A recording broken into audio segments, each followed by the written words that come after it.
À la sortie d'un virage situé à 5 mètres d'une ligne d'arrivée, donc nous savons que la distance à parcourir entre le virage et la ligne d'arrivée est de 5 mètres. Une voiture télécommandée roule à la vitesse de 10 cm par seconde. La vitesse initiale, donc à la sortie du virage, est de 10 cm par seconde.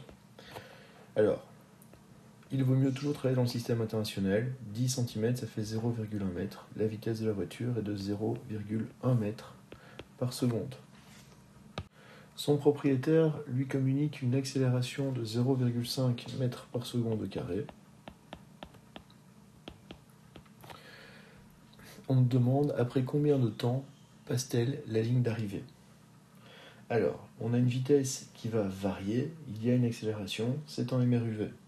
Nous savons que la formule du mRUV pour l'équation pour la distance parcourue est de delta x est égal à V0 fois delta t plus A fois delta t au carré divisé par 2.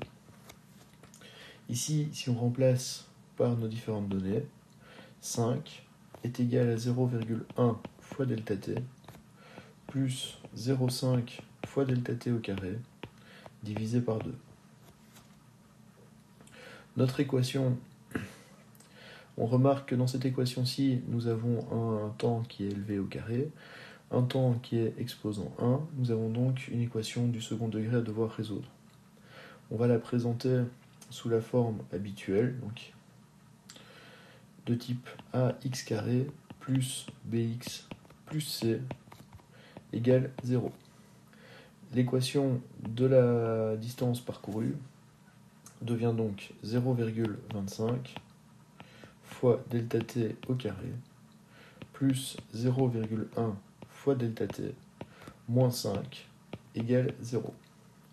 Nous allons commencer par déterminer notre delta. Donc delta est égal à b carré moins 4ac,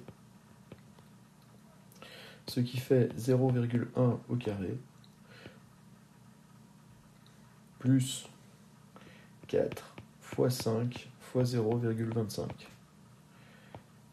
Et nous trouvons 5,01.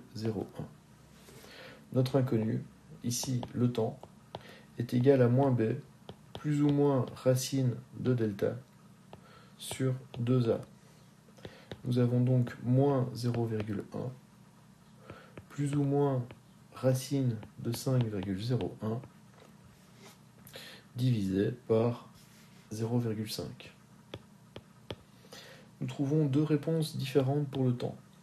La première nous donne un delta t qui est égal à 4,27 secondes, et la deuxième, un delta t de moins 4,67 secondes.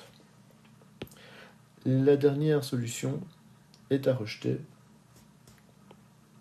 car nous avons un delta t négatif, ce qui est impossible.